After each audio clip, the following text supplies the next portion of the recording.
All right, hello class. We're going to be starting a new book this week called The House on Mango Street by Sandra Cisneros.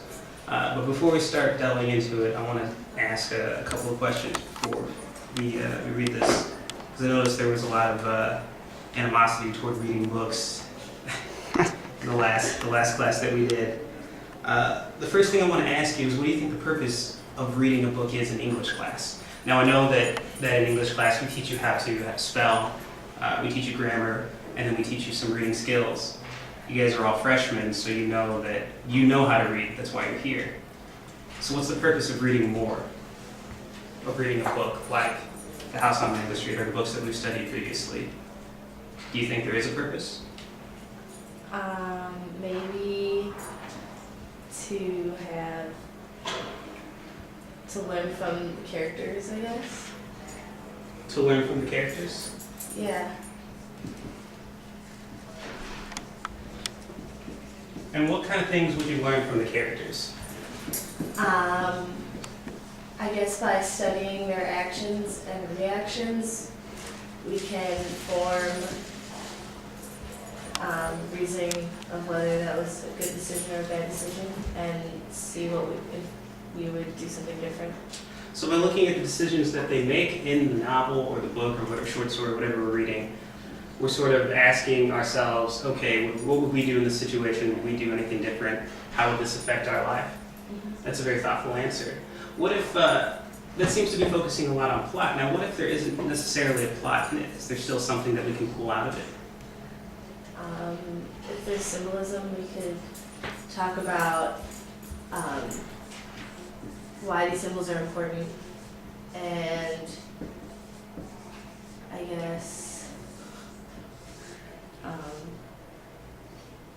how they relate to themes in our own lives, I guess. Symbolism is a word that you... Sorry, class. That's CPS for you, I guess. Symbolism is a word that I want to talk about that you mentioned in your answer. It's a very important word because we're going to be talking about it a lot in the coming weeks.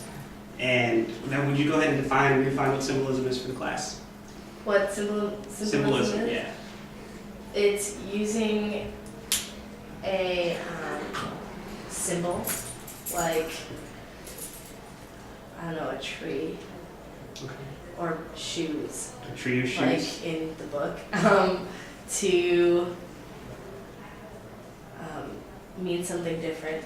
Yeah, to mean something. So the author is trying to send you a message that Yeah. you're trying to pick up on, Mhm. right? And then so he's using symbolism to do that. That's something that we're going to be working on. That's the purpose of reading The House on Mango Street. We're going to be picking up on some symbols. We're going to be looking at the metaphors, things like that. And show you that all authors are sending you messages that I want you to pick up on. We're going to look at some fairy tales first. Little Red Riding Hood. Okay. Do you guys all know the story? Yes. We'll do a little recount. Little girl in a Red Riding Hood walks towards Grandma's house. She's walking in this path, comes past the big bad wolf, right? He tells her a shortcut, goes to her grandma's house, eats the grandma. She shows up there, then is saved by the woodsman. That's a good story, right? But let's think about it a little bit more closely, okay? What do we know about the character of Little Red Riding Hood? Why is she out in these dangerous woods where there are wolves and I guess woodsmen that are there to kill each other? Why does her grandma get eaten? Because her grandma is sick. Her grandma is sick, and that's why she's out there. Yeah, that's true. That's a main plot point, right? That her grandma's sick and that she's going out there.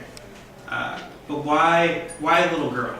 It could have been a little boy, right? Or it could have been a girl who was 18 that can take care of herself. She's described as little. She's innocent. She's walking through these woods, right? Kind of like helpless, a little bit. She's innocent. She doesn't have any protection. Mm-hmm. She's a little girl, I mean, with no adult with her. And if it was a little boy, I feel like back when it was written, she would be like, oh, well, he's a boy, so he has no protection. And then let's look at the character of the wolf, too. It's a very menacing sort of thing right there, right? And now he's not a man, right? He's not a big bad man, he's a big bad wolf. And why do you think that is? It's because, he's got claws, he's got teeth, he's got big eyes. So if we're looking at the story of Little Red Riding Hood, what do we think that the author is trying to tell us? What's the message of this story? There's a plot that we know. Little Red Riding Hood gets saved, right? But what's the message? What's the deeper meaning behind it? And I don't necessarily want you guys to answer this question right now. It's something that I want you to think about as you think about the story, okay? That there are messages that the author is sending that I want you to pick up on, okay? And we're all not perfect at this, no one is. But that's what we're gonna work on as we start reading this book. So I wanna flip to one vignette in it real quickly. I'm gonna read a paragraph and I'm gonna ask you guys some questions about it. Everybody in our family has different hair. My papa's hair is like a broom all up in the air. And me, my hair is lazy. It never obeys barrettes or bands. Carlos's hair is thick and straight. He doesn't need to comb it. Nenny's hair is slippery and slides out of your hand. And Kiki, who is the youngest, has hair like fur. So what is the author talking about? What's the main topic of this? Hair. It's hair. That's right. It's hair. Okay, but is the author writing about hair in a very unusual way, do you think? Have you ever seen what lazy hair looks like? Nope. No. I guess you could imagine it by her description. By her description? Yeah. It never obeys barrettes or bands, so what do you think the hair would look like? Kind of unruly. Unruly? Yeah. Okay. That's a good thing to pick up on there. I'm gonna keep going. But my mother's hair, like little rosettes, like little candy circles, all curly and pretty because she pinned it in pin curls all day. Sweet to put your nose into when she is holding you and you feel safe. Is the warm smell of bread before you bake it. Is the smell when she makes room for you on her side of the bed and still warm with her skin. And you sleep near her, the rain outside falling and Papa snoring. The snoring, the rain, and Mama's hair that smells like bread. Are we still talking about hair? Why not? She's just talking about her mom and how she makes her feel comfortable and at home. She's talking about her mom and how she makes her feel. But it says right here, it says, my mother's hair. So how do you know that she's talking about how her mom makes her feel comfortable? Yes. The feelings that Yeah. the words make you feel. The feelings that the words make you feel, and how do they make you feel, John? Comfortable and at home and happy. Comfortable and at home and happy, right? The warm smell of bread before you bake it. The warm feeling of her skin. So she's using hair to describe how her mother makes her feel, right? She's talking about hair, but she's also talking about something else. Kind of like going back to Little Red Riding Hood. It's a little girl who goes out into the woods, but there's also something more, right? And that's what we need to be looking at. That's an example of close reading.